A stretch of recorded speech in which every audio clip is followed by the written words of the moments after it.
اعوذ باللہ من الشیطان الرجیم بسم اللہ الرحمن الرحیم۔ آج ہم روزہ کیا ہے اور اس کی حقیقت کے بارے میں جانیں گے۔ روزہ اسلام کی عبادت کا تیسرا رکن ہے۔ عربی میں اس کو کہتے ہیں صوم، جمع اس کی ہے صیام، اور اس کا معنی ہے رکنے اور چپ رہنے کے۔ بعض مفسرین کی تفسیروں کے مطابق قرآن حکیم میں کہیں کہیں روزہ کو صبر کا نام بھی دیا گیا ہے، جس کا معنی ہے ضبط نفس اور ثابت قدمی اختیار کرنا۔ تو اس سے آپ اسلام کے اندر روزہ کا مفہوم جان سکتے ہیں کہ نفسانی خواہشات سے اپنے آپ کو روکنا اور حرص و ہوا کے ڈگمگا دینے والے مواقع پر ثابت قدمی اختیار کرنا روزہ کہلاتا ہے۔ عموماً انسان کے اندر نفسانی خواہشات اور بہیمی قوتیں اس وقت پیدا ہوتی ہے جب وہ تین کام کرتا ہے۔ کھانے پینے اور مرد اور عورت کے تعلقات، یہ کام ایسے ہیں جس کے اندر انسان کی حرص و ہوا اور نفسانی خواہشات کا اظہار ہوتا ہے۔ تو روزہ کے اندر ان تینوں چیزوں سے مقررہ وقت تک رک جانے کا حکم ہے، اور یہ حکم طلوع فجر سے لے کر غروب آفتاب تک ہے، اور اس کے اندر بہت سے فوائد ہیں۔ روزہ کے بہت سے مقاصد ہیں۔ اسلام کا کوئی بھی حکم حکمت اور مصلحت سے خالی نہیں ہے۔ تو روزوں کا اللہ نے جو حکم دیا، یقیناً اس کے اندر بھی بہت سی حکمتیں اور مصلحتیں ہیں۔ جہاں تک روزے کے مقاصد کی بات ہے تو قرآن حکیم نے تین مقاصد کو بیان کیا ہے۔ نمبر 1، لِتُكَبِّرُ اللَّهَ عَلَى مَا هَدَاكُمْ، کہ تاکہ تم اللہ کی بڑائی بیان کرو اس پر کہ اللہ نے تمہیں جو ہدایت دی ہے۔ یعنی اللہ پاک نے ان ایام میں نبی کریم صلی اللہ علیہ وسلم پر وحی کا آغاز کیا۔ یہ مہینہ رمضان المبارک کا مہینہ تھا، جیسا کہ اللہ تعالیٰ نے ارشاد فرمایا کہ شہر رمضان الذی انزل فیہ القرآن، کہ رمضان وہ مہینہ ہے جس میں قرآن نازل کیا گیا، اور یہ لیلۃ القدر کی رات کو نازل کیا گیا۔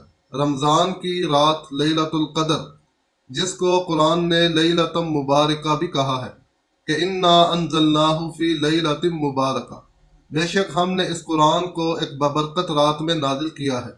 تو قرآن حکیم رمضان المبارک کے مقدس ماہ میں اور لیلۃ القدر کی عظمتوں والی رات میں نازل کیا گیا، یعنی اس کے نزول کا آغاز ہوا، اور آپ صلی اللہ علیہ وسلم پر پہلی وحی ان ایام میں نازل کی گئی۔ اس وقت آپ صلی اللہ علیہ وسلم غار حراء میں معتکف تھے اور روزہ کی حالت میں تھے کہ فرشتے جبرائیل علیہ السلام حاضر ہوئے اور سورۃ العلق کی 5 آیات آپ کو پڑھ کر سنائی۔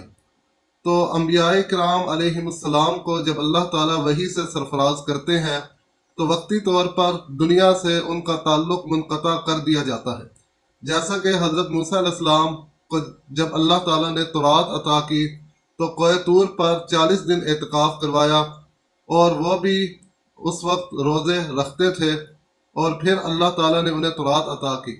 تو نبی کریم صلی اللہ علیہ وسلم بھی تقریباً 1 ماہ غار حراء میں معتکف رہے، اور اللہ تعالیٰ نے وحی مبارکہ نازل کی، اور یہ مہینہ رمضان المبارک کا مہینہ تھا۔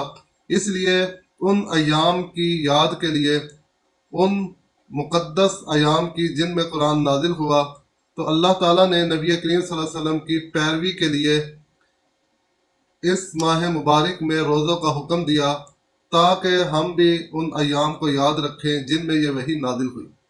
روزوں کا دوسرا مقصد اس احسان الہی کا شکر ادا کرنا ہے جو اللہ تعالیٰ نے قرآن حکیم کی صورت میں اس امت کو عطا کیا۔